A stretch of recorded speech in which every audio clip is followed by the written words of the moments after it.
Well, it's been a day of heartbreaking scenes just like this one. An elderly man finally free from his home, which is underwater thanks to Hurricane Harvey.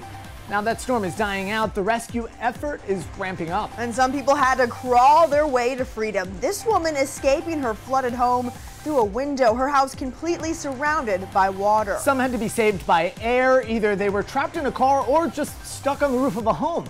Harvey has become a fatal storm, however. At least 5 people reported dead so far. And Houston's mayor saying tonight he stands by his decision not to call for an evacuation of the city's 2.3 million residents. Our team coverage kicks off tonight in Houston with Local 10 News reporter Michael Seiden. Michael. You know, Cheyenne and Andrew, my photographer, and I, we are staying only a block from here. We were about to take you guys into a neighborhood, but literally, we were getting pounded by rain. In fact, the conditions got so dangerous out here that we had to pull into this church parking lot. We couldn't even see the road, and that's been the story really all day today. You could be standing on a dry road, and minutes later, it seemed like a river rushing through this neighborhood. Now, the big problem here, this is a residential area about a mile from here. That is Buffalo Bayou. It is overflowing, and again, it is turning residential streets into raging rivers. And at this hour, we are still getting reports of dozens of people who are still stranded inside their homes. As soon as the water began flooding their townhome, Marlon and Bill Greiner knew they were in serious trouble. Just within an hour, it just had gone about 3 inches, and then it just kept going higher and higher. The Houston couple, who lives near Buffalo Bayou, tried to evacuate on their own. But by mid-morning, their entire community had turned into a lake. It's gonna land. For most of the day, Marlon and Bill watched helplessly from their balcony as U.S. Coast Guard helicopters hovered above their home. Then it happened. Complete strangers answering the call for help, using a boat to get them to safety. Are people still trapped in their homes? Or? Yeah. Tonight, Houston is trying to stay afloat amid nearly 500 billion gallons of water, sinkholes opening up, tornadoes touching down. This lake was once a runway at Houston's Hobby Airport. The National Weather Service tweeting, "This event is unprecedented and all impacts are unknown and beyond anything experienced. Follow orders from officials to ensure safety." Overnight, we saw the drainage systems overrun, spouting like fountains. Today, more than 2,000 calls to first responders. At this assisted living facility, these seniors needed to be airlifted from floodwaters up to their waist, and major highways like the 610 loop completely impassable. Across the state, Texans helping Texans, embracing what's important as the conditions continue to worsen. You just understand there's nothing to do. You just save what you can save, and it's just material, and we're safe, and that's the important thing. And tonight we are hearing the same message over and over again from city and county leaders: stay off the road. You know, right now we are getting a little break from that rain, and that is really deceiving. We have seen people still out here driving around on the roads. There is absolutely no reason to be out there. Again, my photographer and I, we are only a block from our hotel, and as soon as we got on the road, we saw it was too dangerous. We pulled off. Again, this is just such a dire situation out here as this region continues to get pounded by the rain. Just an absolute mess. And I know in South Florida we are used to just seeing storms like this, but I have never seen so much rain in my life. This is just such an unbelievable situation. And again, you've got to feel for so many people out there still stranded at this hour. Cheyenne and Andrew, back to you. Seeing all the rain, especially at one short condensed time. Michael, tell us a little bit about the rescue efforts. It's incredible to see, the first responders coming out there, but where are these people going? Obviously to safety, but are they getting relocated with relatives? Is there a shelter? Tell us a little bit more about that. Right, so today, right when we got into the city, we were able to witness about a dozen water rescues. Now, some people, they've got family and friends who aren't impacted by this, and so they've got a place to stay. But what is so heartbreaking is there's a number of people who literally have nowhere to go, or they don't even have the resources to get a hotel room. Thankfully, the mayor here has stepped up. They are opening up churches, convention centers. They are allowing people to move in there to get a warm meal. But that's really the heartbreaking thing. A lot of these areas where homes are now flooded out, we're learning that people didn't have insurance. And again, they don't have the income to go get a hotel or to get out of town. So right now, city, county officials doing whatever they can to provide shelter for people who have been rescued from these floodwaters. Unbelievable. Michael Seiden live in Houston, Texas. Thank you so much. Stay safe out there. Even late tonight, we're still getting new video out of the Lone Star State. Authorities say that they were really not prepared for something this big. A massive rescue effort underway. The flooding across Texas, catastrophic, according to officials. It was pretty terrifying, I must admit, watching that water come up. It's right at knee level now. Residents and rescuers recording it all. Homes ruined, some people needing help to get out.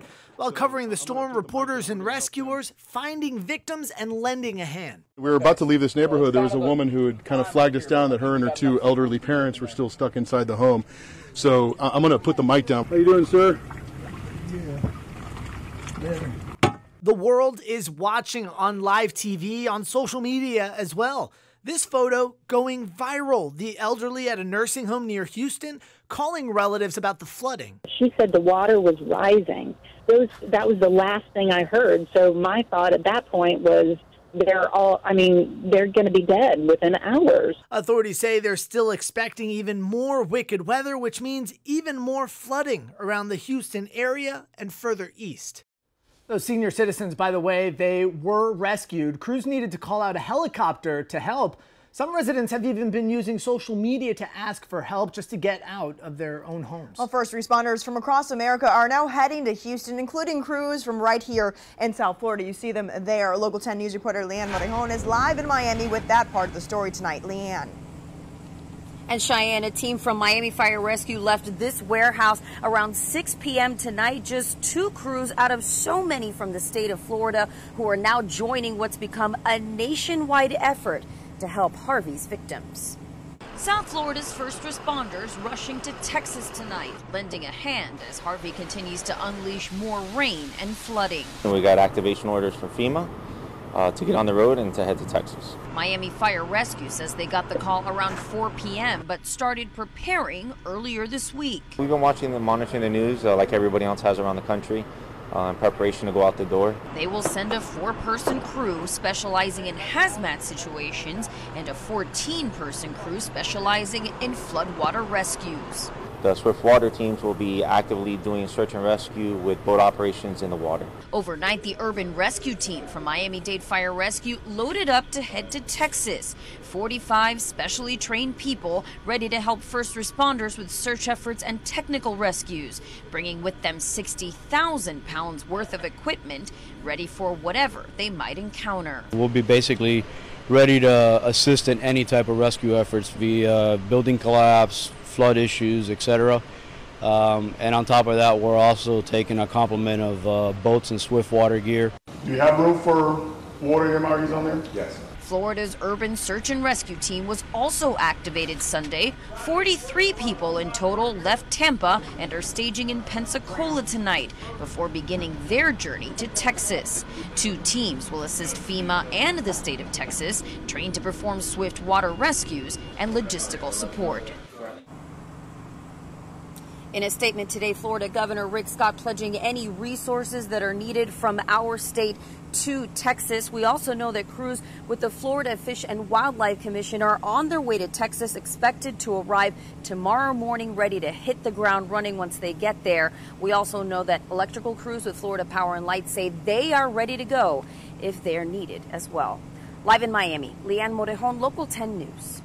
Well, Houston Texans football player J.J. Watt called for his fans to help the victims of Hurricane Harvey, and they responded in a big way. He posted this video on Twitter saying it's hard to watch the devastation in Houston, so Watt started an online fundraiser for the relief effort. The goal started at $200,000, and that was achieved in just a couple of hours, so he posted another video.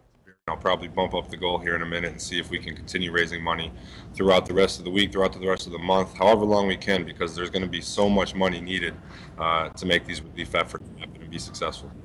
Well, that new goal is now $500,000. Watt is hoping to shatter that one quickly, too. Now, keep in mind, more than 48 hours after making landfall, Harvey still is not finished. The storm is stalled over southeast Texas, still dumping rain, causing a whole lot of problems out there. Meteorologist Luke Doris is here with a look at what Harvey is up to now. Luke. Yeah, it's already dropped 2 feet of rain in some areas right around Houston. We had seen that on the reports today. By the time this is said and done, Harvey may drop up to 4 feet of rain in some locations. Now I'm going to take just a second away from Harvey and show you this, a new area that is likely to be our next tropical storm. So I say new, it has emerged out into the Atlantic and it's strengthened quite a bit today. And by tonight, there's a decent chance. In fact, the National Hurricane Center gives us a 90% chance of tropical development, a tropical depression, more likely a tropical storm tonight or early on Monday. There's also another area that's just coming off the west coast of Africa, and it's got a 40% chance of tropical development as well. But back to the one that's off the coast of Georgia. Here are the stats with it, as it's likely to be our next tropical storm.